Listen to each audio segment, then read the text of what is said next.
Hey, folks, we are here. This is your girl, Shirley K, and I am with one of my long life friends, long time friends, with Shareza J. Wilkerson. What's up? Hey, girl. Hey.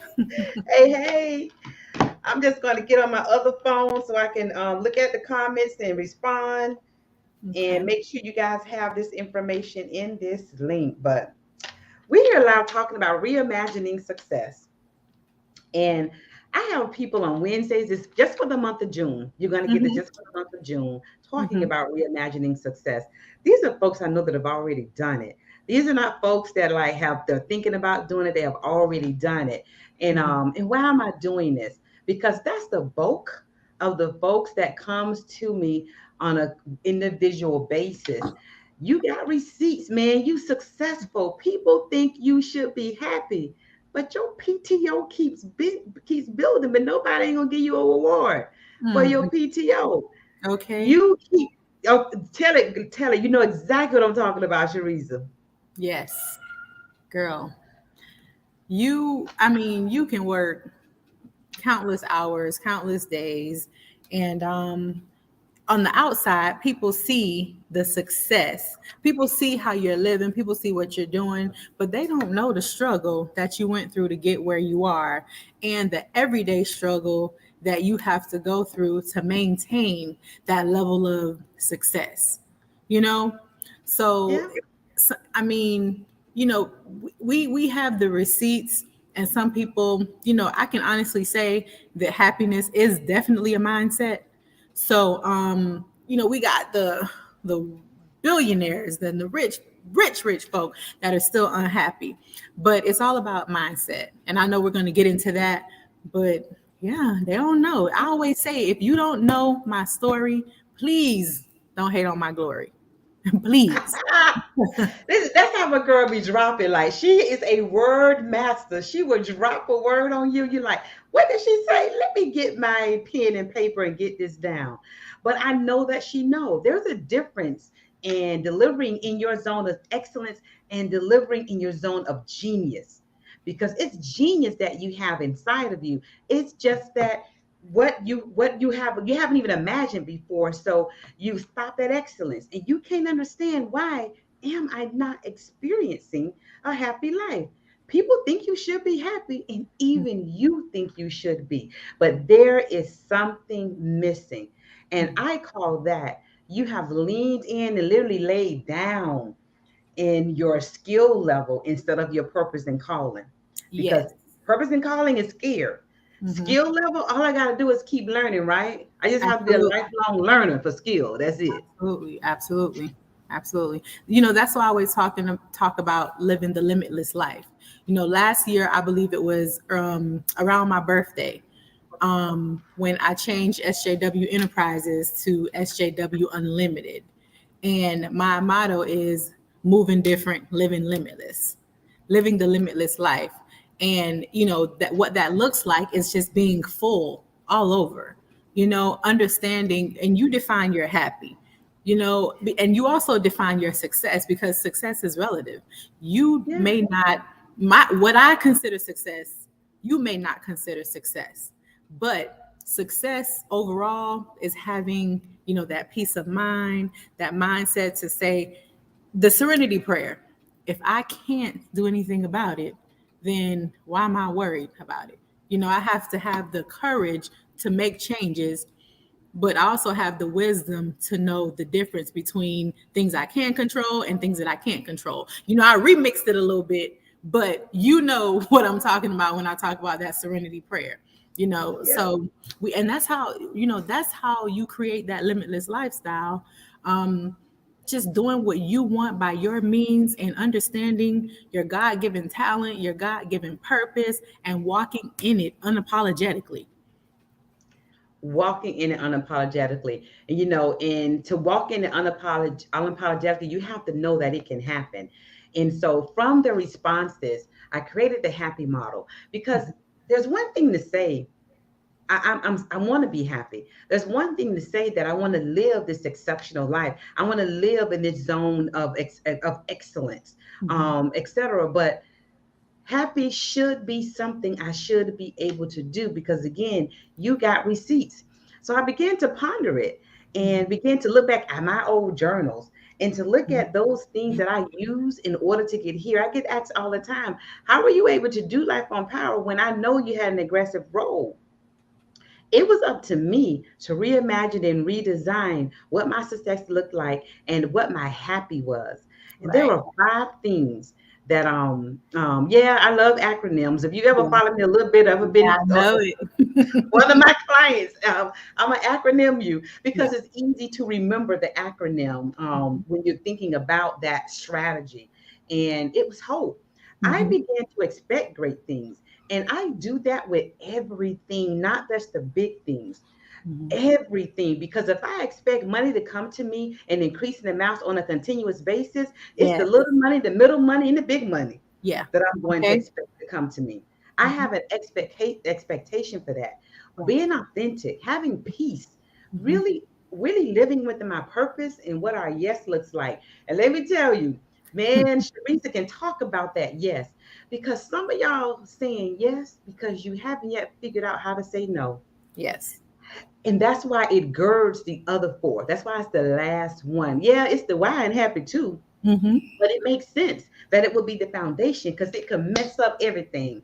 Your Hmm. hope, you being authentic, your purpose, your peace. If you saying yes to the wrong thing, Yes. so Absolutely. we're gonna jump into this. I'm not even gonna start with Shareeza's bio because guess what? All you gotta do is follow her, and you will see the bio in motion. Hmm. But I do have to say that Shareza and her husband, Dr. Dorian Wilkerson, they own Best You Now is one of South Florida's only Black owned and operated cosmetic surgery center and lounge 360 spa and wellness. Now that's something I had to make sure you guys knew. If you didn't know, you know now. So if you live in South Florida and you get any of that done, or you thinking about it, you want to go to Best You Now. That's just something she didn't know I was going to do, but I thought it was No. worthy of that because that's not a split place where you see Black people. I'm not even going to say people of color. I'm going to say Black people Hmm. owning the spots, Yeah. not just showing up for the services, but owning it. Yeah. But Yeah. let's do this. Thank you. So, Teresa, how would you describe the point of your life when you had receipts, good career, relationships on 10, and your businesses, but there was just more? How would you describe that feeling and what you were going through at that time? Wow. When I had receipts, um, I think my receipts just come from walking in my purpose, and saying that. But sometimes, I was disobedient in the beginning, of my calling. I was very disobedient. I was very standoffish when I had to talk about my life and the things that I've gone through. And God led me to write my first book, which is Sister D Program, Your Guide to Growth, Freedom, and Redefining Yourself. And as I'm writing the book, I'm just like, nah, I can't be telling people that. No, that's too much. God, like that's my life. Like I don't want what will people say? And then I shifted my mindset into, this is not even about you. You writing this book is not about you. So I wrote the book. Now I'm a published author, you know, receipt. I can say that I'm a published author. But I can tell you, Shirley, that I have always had that mindset of whatever I put my mind to, I'm going to accomplish it. I'm going to see it through and I'm going to make sure it happens. When I wrote the first stage play, I remember talking to my husband and I said, I'm going to write a play. And he looked and I remember he was outside, like mowing the lawn, and he looked at me, he said, who just says they're going to write a play? And I was like, yeah, I'm thinking we'll write a stage play. But and I wrote it, and it debuted, back in 2018, The Evolution of an Extraordinary Woman. Yep, I was there. Yes, you were. And so it's and then, becoming an entrepreneur. I always was that little girl in the or going to the candy store in elementary school, buying a whole bunch of candy, taking it, flipping it, selling it for a dollar and I bought it for 50 cents, selling it for 50 cents when I bought it for a quarter. So I always had that like entrepreneur mentality. Mm-hmm. So I really think the receipts just came from me being obedient and listening to the calling and not fighting against it. Once I said, I'm not going to fight against it no more, God, whatever your will is, whatever I have to go through, and that was tough. We'll get into that. But whatever I have to go through to get me at my destiny, just let me go through it. But I trust you. Just protect me. That was my prayer. Like, just protect me, God, please. Because I know I'm going to go through some mess, but please, cover your girl. And hence the annual experience. Divas don't do drama; they just do business. Yeah. Yes. No drama, just business. Um, we gotta collaborate, no competition, none, we don't have to compete against each other because success is not limited. Everybody could eat. And that's what Divas Don't Do Drama, We Do Business is about. Where everybody eats. I'm going to celebrate my sister because she needs it. You're going to celebrate your sister because she needs it. We're going to figure out how we can do some things together, figure out how we can make money, figure out how we can walk in our purpose together, execute, and move forward. Because we need that. We need that. And some of y'all not you're unable to reimagine your success because you're trying to do it all by yourself, And all you can't do within life yourself. alone. Man, collaboration is key. It is Yes. key. It is key. It is key. I don't know how many people I talk to, and I'll say, "Well, have you gone here? Have you called this place? Have you talked to this person? Or what does your network say about it? Or I haven't Mhm. really talked to anybody about it." Then you're really not imagining it. It's just a thought. Right. Right. You haven't even gotten to a point that you're imagining it because you're unable to design it because you're not even imagining that is possible. Right. So it keeps you in this zone of, feeling discontent and agitated all the time. Yeah. So getting to the happy model of H, it is hope. Shareza, what is hope for you? That's like one of the best questions I've heard all year long. Mm, Hope is basically I don't know, I kind of line hope and faith together. I kind of put those in the same category because hope and faith is one of those things where you're hoping for something and you want it to happen, like you want it to happen, but then you gotta create it. You gotta have that faith, knowing that it is going to happen. Doc always says to me that I have this unwavering faith that he just, can't even believe, because it's sometimes where you're going, where you're in the valley or you're dealing with things in the business and mhm, things of that sort. And he's like, you just don't waver. And I said, you know what? There was a time, and I'm gonna tell you about this hope and this faith thing, mhm, a brief story, but there was a time where I literally had $5 to my name. $5 back in 2000, I want to say like 2008, 2009. mhm, $5 to my name.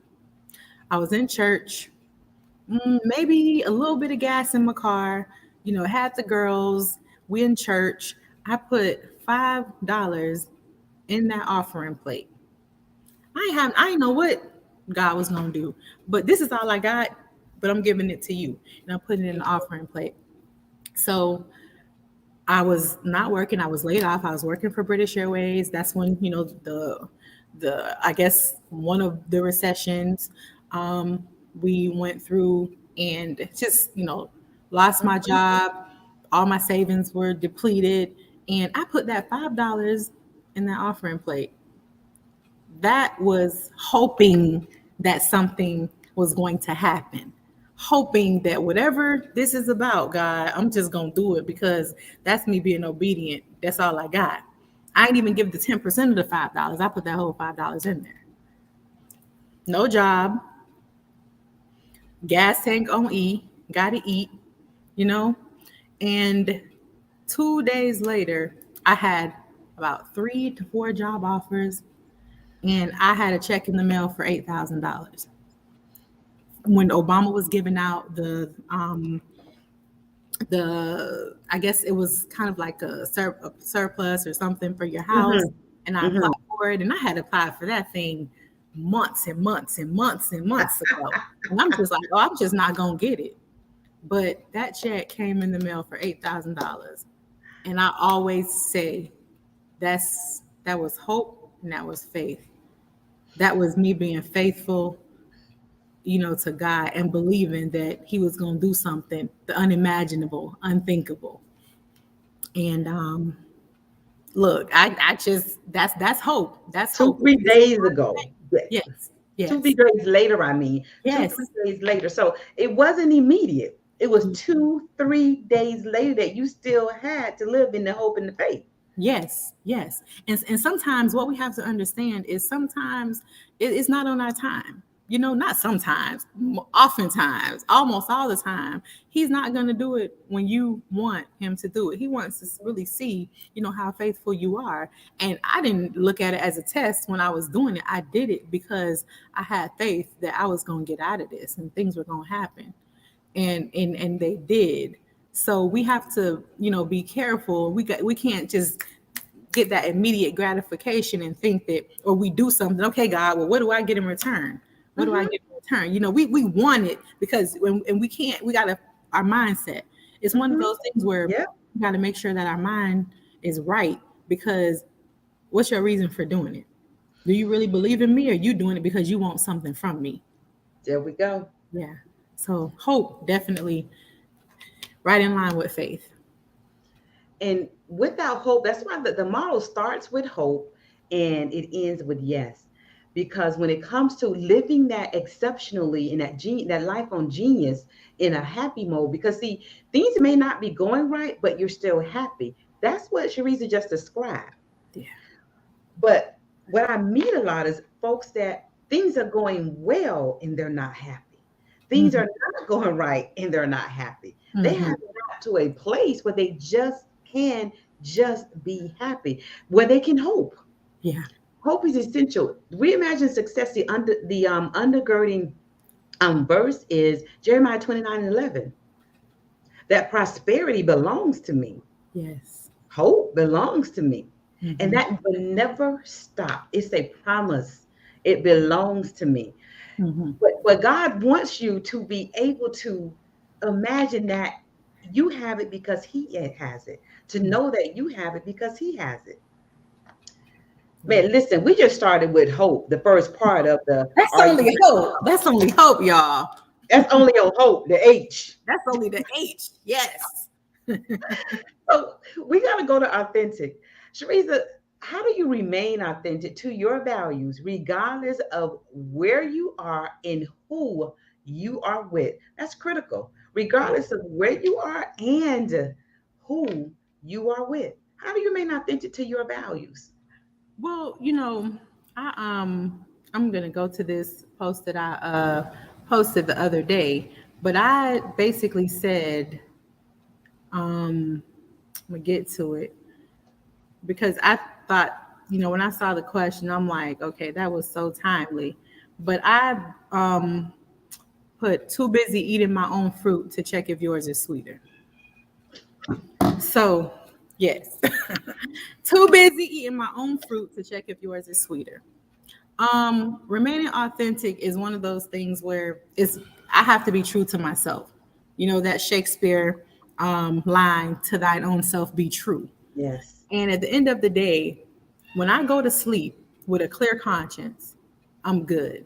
I want to make sure that my conscience is clear every time I close my eyes. So being authentic and staying true to my values, that's really how I created this limitless life, saying that I'm going to do what I want when I want, not necessarily, hurting people because, I know my favorite quote, our prime purpose in life is to help others.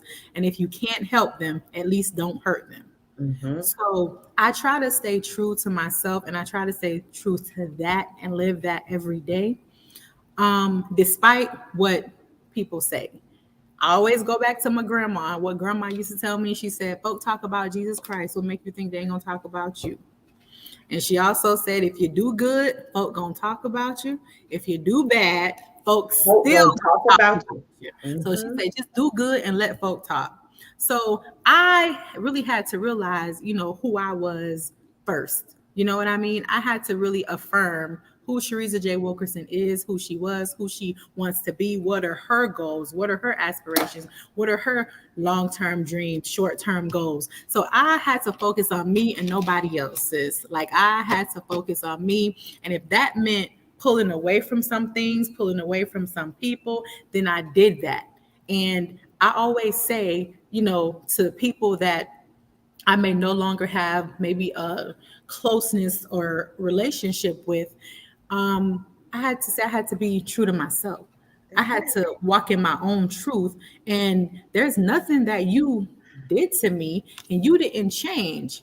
I realized I changed. And sometimes Yes, we gotta accept that truth. Like we yes, don't the people who we decide we want to step away from, they don't necessarily change, but you're changing, you're doing different things, not yes. necessarily saying that they haven't evolved or they haven't grown, but because where your destiny is and your evolution is, it just doesn't fit, you Hmm. know, in There's that no more alignment. That no doesn't mean there's alignment. no more Absolutely. love.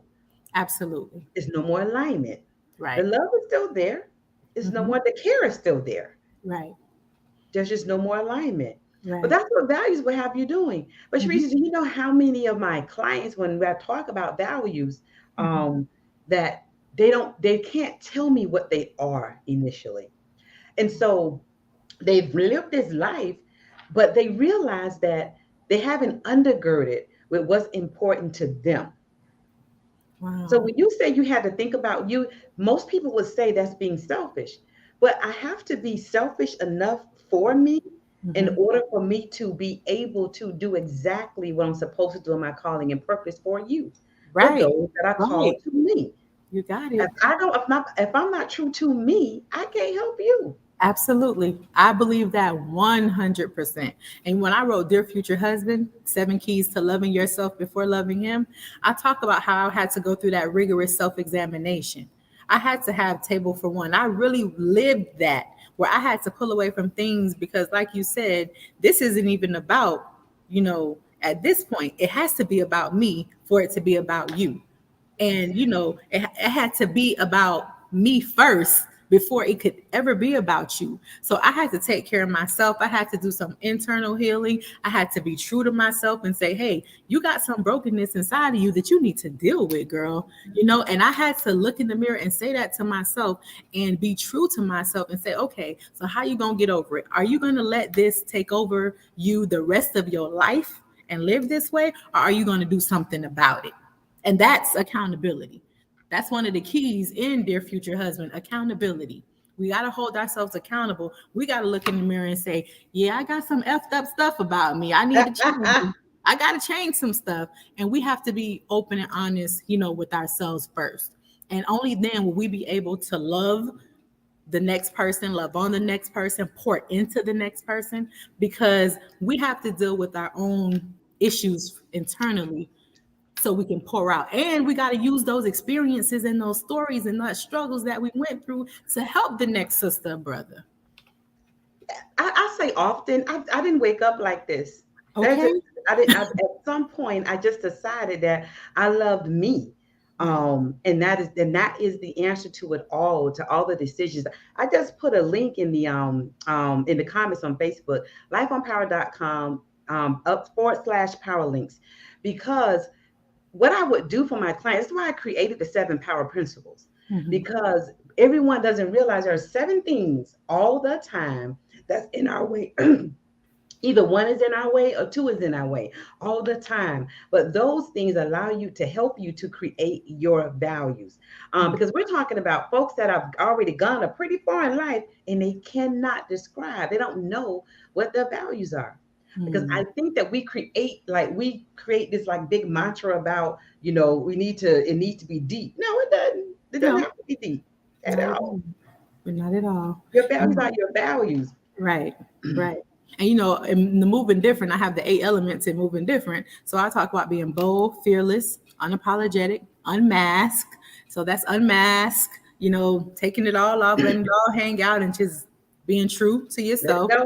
Mm-hmm. um, having emotional control, control your emotions, and and minding your business, being strategic. And when I always, when I say mind your business, I'm talking about that internal and the external business, and then Mm-hmm. securing the doggone bag.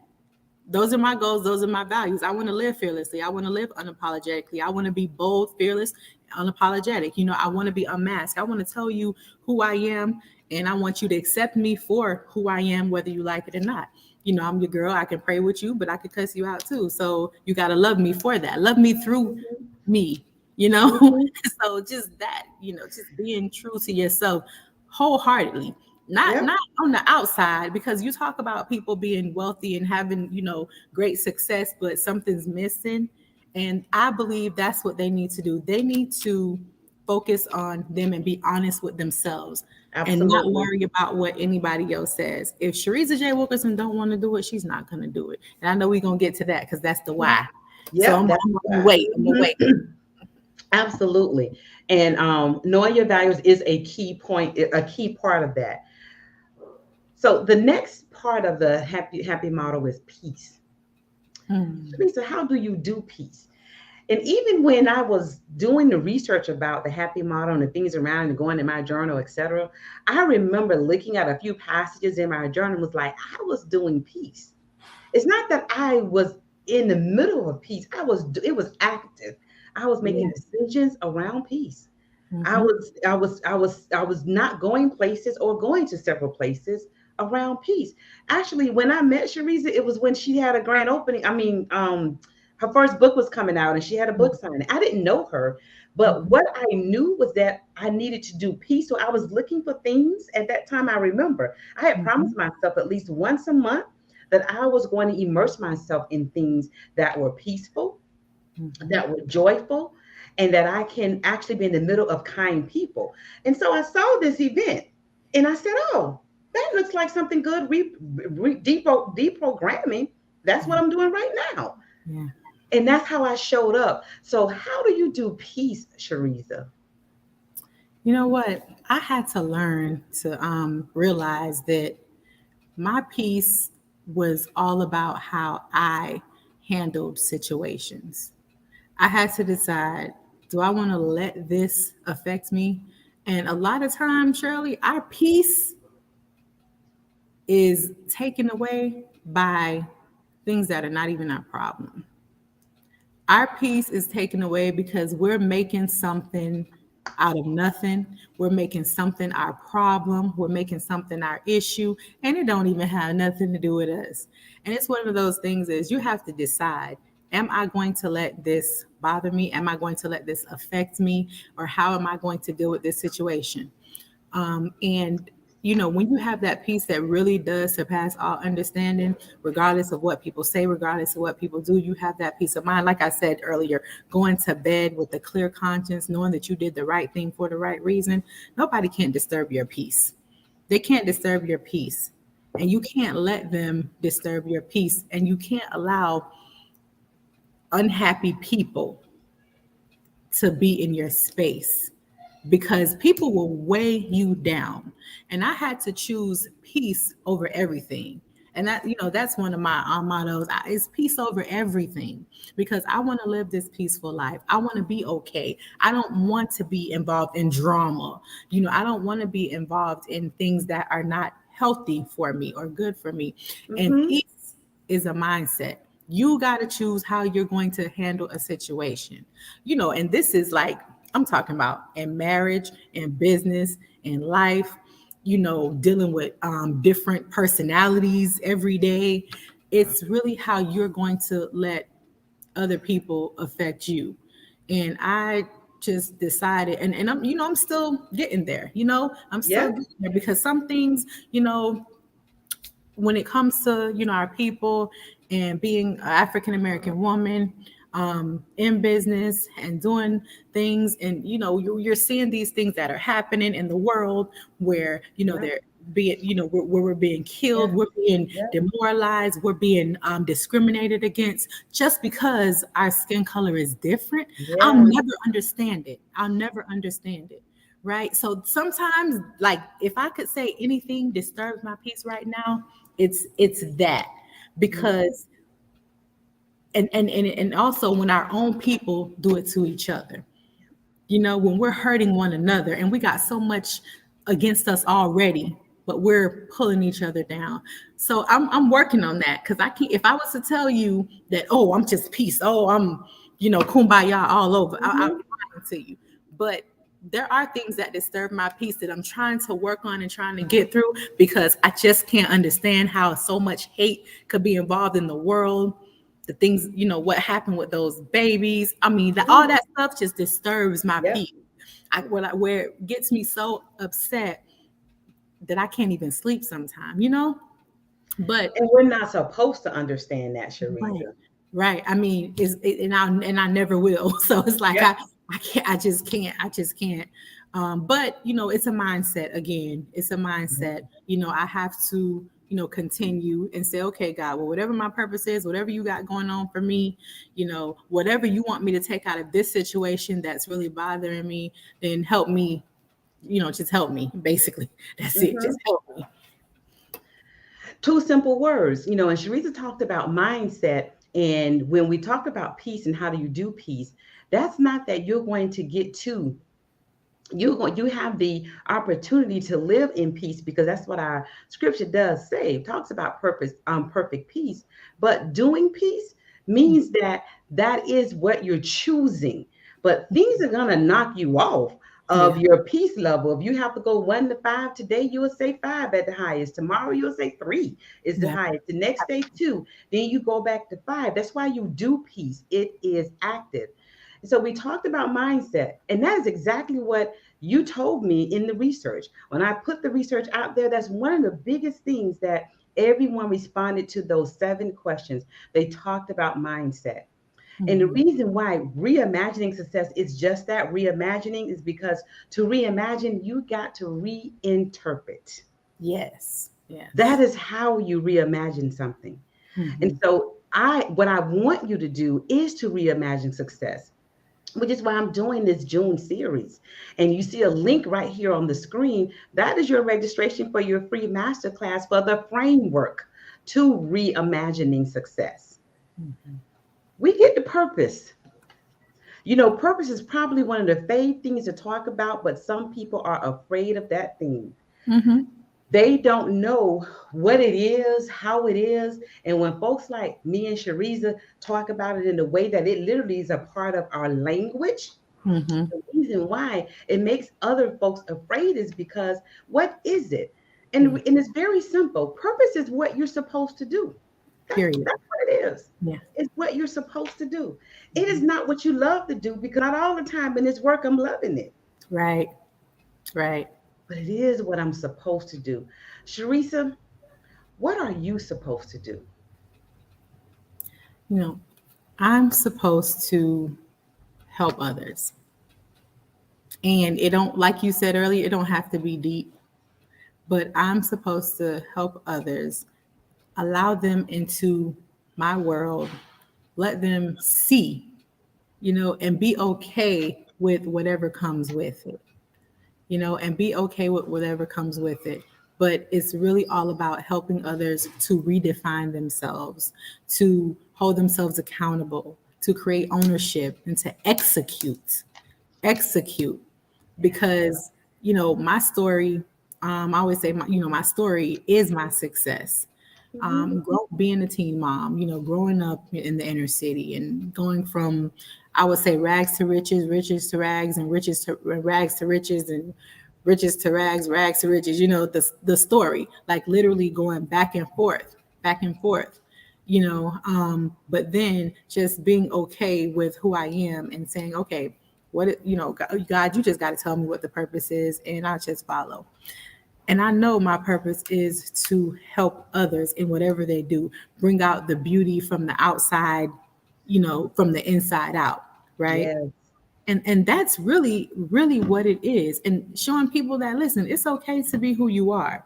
It's okay to go through that. It's okay that you've done that. But what are you gonna do about it? Because grandma always taught me that pity party, they ain't gonna work. We ain't doing the pity party. How You you ain't gonna use that thing? Mm-hmm. exactly. Mm-hmm. How are you going to use what happened to you or what you went through for good? Also, let's keep it real. How I always say when your passion meets your purpose, that is where your profit lies. Where passion meets purpose, that's your profit. So now you capitalize off of what you are supposed to do. And then, we always talk about that. When you love what you do, it doesn't feel like work because you love it, because you're passionate about it. And then Yes. purpose. So how can you lose? How can you lose when you walk in unapologetically in your purpose? You can't lose. We should So just let the secret, the bag, the secret out the bag. Like literally. That's the secret. That's why I want you to reimagine success. That's why I want you to do it. It has no choice but to lead to profit. And why should it lead to profit? Y'all talking about scripture and now y'all talking about profit.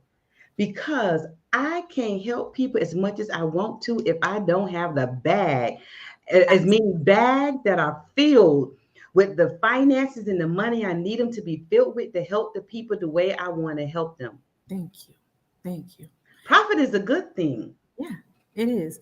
And with your profit, that's when you are, I mean, you're able to help others. You're able to help others with, very little or very lot.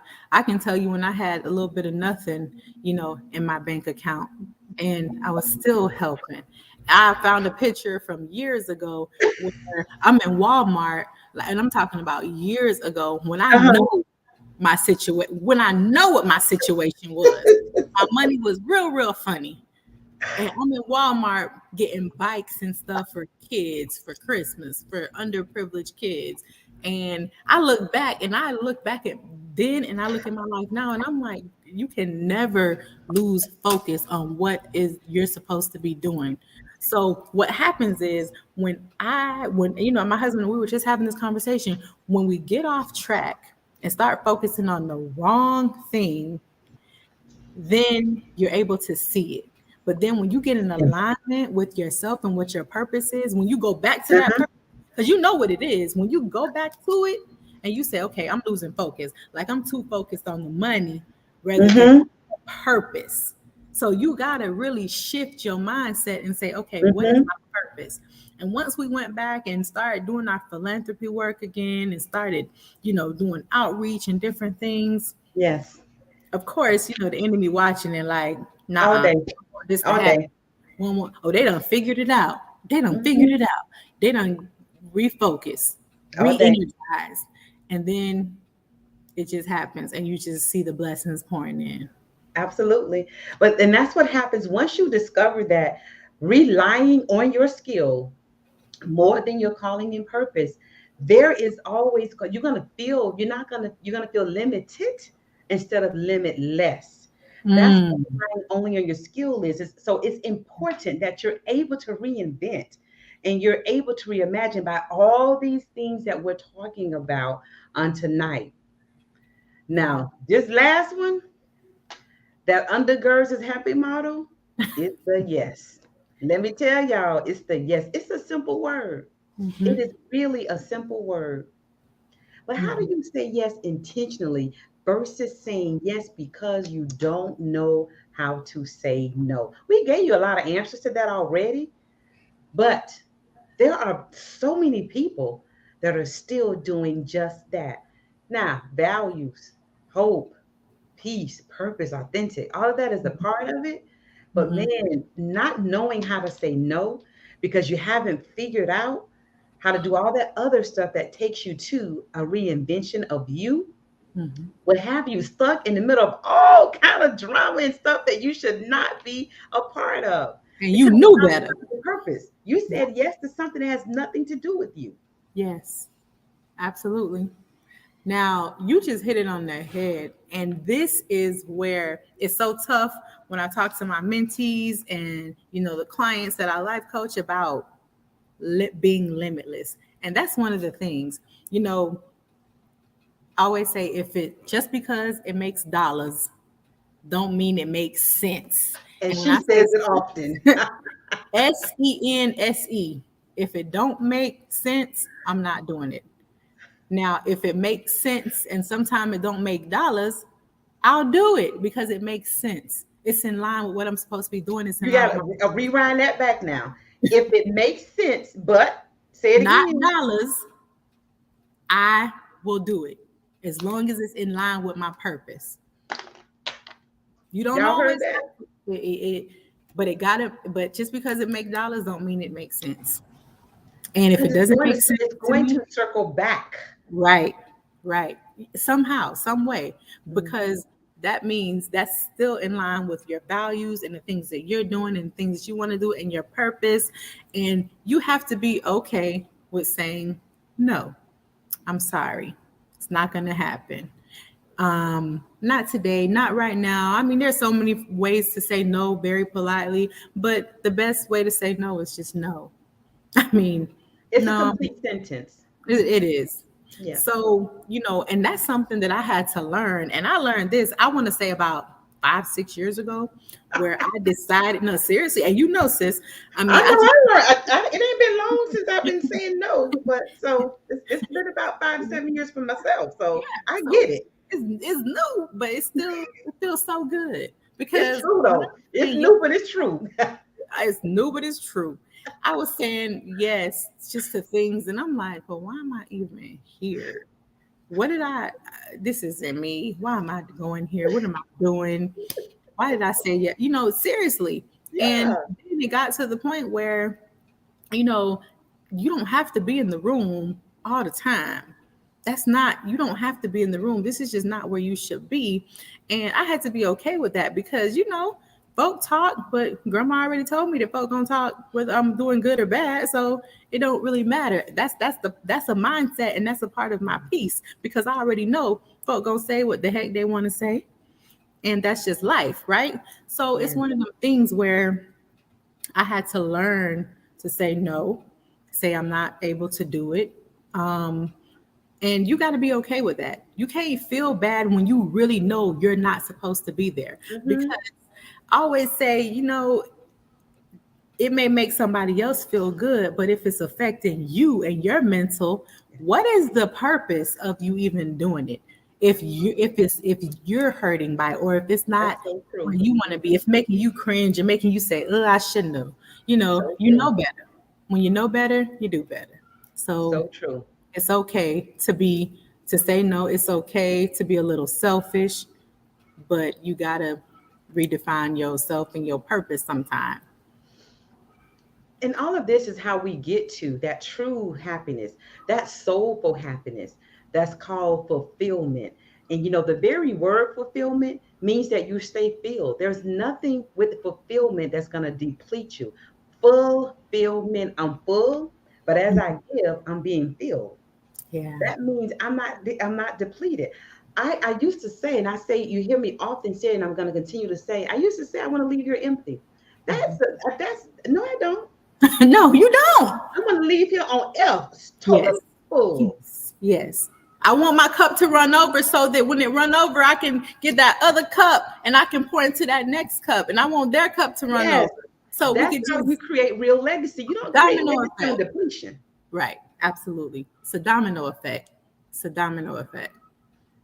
So tonight's conversation on this happy model, and again, that's some research that I did because I was trying to understand some of the inner workings of the one-on-one clients that I have, and those folks that continue to ask me, you did life on power with an aggressive corporate role, but there were some things I had to do.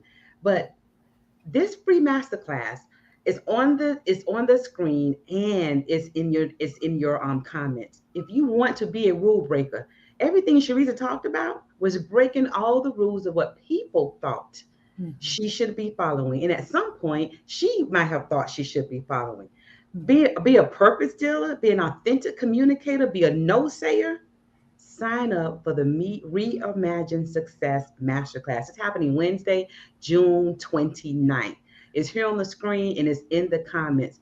Shareza, how do they contact you, reach you? I see your at in your title. Mhm. And I think that's everywhere, but I want Yes. to I want them to hear it from you. How do they contact you?